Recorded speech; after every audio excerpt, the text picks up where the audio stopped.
Cellular therapy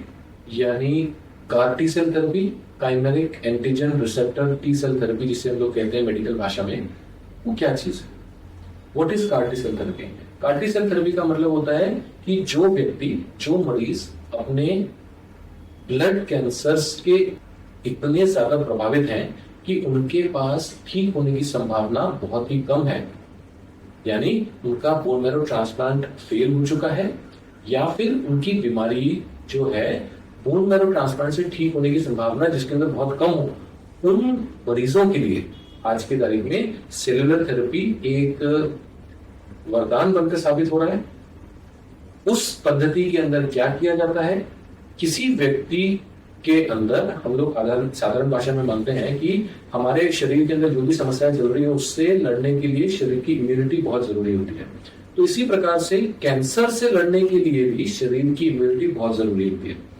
किंतु जिन व्यक्तियों को कैंसर होता है उन व्यक्तियों के अंदर वह कैंसर शरीर में रहते हुए शरीर की इम्यूनिटी वाले सेल्स को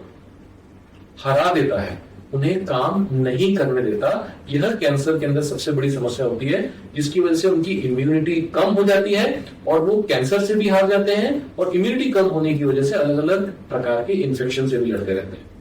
कार टी सेल थेरेपी क्या करता है? कार टी सेल थेरेपी वो जो हारे हुए इम्यून सेल्स हैं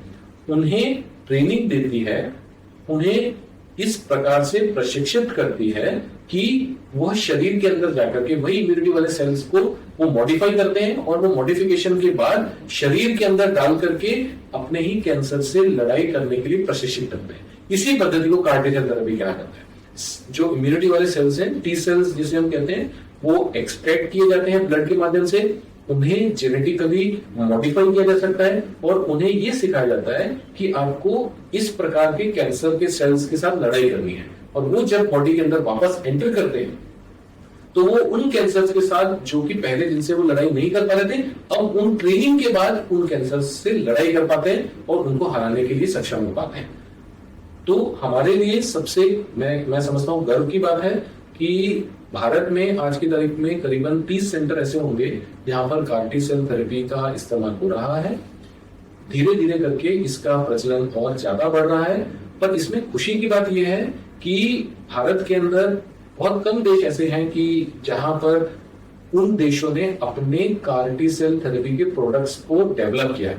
भारत के पास ये सुयोग है कि टाटा मेमोरियल हॉस्पिटल मुंबई और आईआईटी बॉम्बे ने मिलकर के एक साझा प्रयास किया और उसके तहत एक कार टी सेल थेरेपी जो भारत में बना हुआ है 0 to 100 मेक इन इंडिया के तहत, जो पहला CAR T cell therapy Bharat में अवेलेबल हुआ 2023 में, उसकी सक्सेस रेट काफी अच्छी है। ना सिर्फ सक्सेस रेट अच्छी है, विदेशों में जिस इलाज के लिए कार टी सेल थेरेपी के इलाज, आपको शायद जानकर हैरानी हो, जिसका जो इलाज का दाम है 4 से 5 करोड़ के आसपास का बैठता है, भारतवर्ष के अंदर उसका जो दाम है वो 1/10 से भी कम में वह एक इफेक्टिव इलाज के रूप में अवेलेबल है। तो मैं कहना ये चाहता हूं, कार टी सेल थेरेपी आज की तारीख में धीरे धीरे विकसित हो रहा है। हम लोग सब हेमेटोलॉजिस्ट, मेडिकल ऑन्कोलॉजिस्ट जितने भी हैं, इस प्रकार की पद्धति को इस्तेमाल करके इसके बारे में ज्यादा से ज्यादा चीजें जान रहे हैं, समझ रहे हैं और आने वाले समय में इस प्रकार की पद्धति को यूज करके जो मरीज इस बोन मैरो ट्रांसप्लांट की पद्धति से ठीक ना हो रहे हो या जिनकी बोन मैरो ट्रांसप्लांट करके भी ठीक होने की संभावना काफी कम हो, उन व्यक्तियों को, उन मरीजों को कार टी सेल थेरेपी से भी एक नया जीवनदान मिलने की संभावना बहुत अधिक है।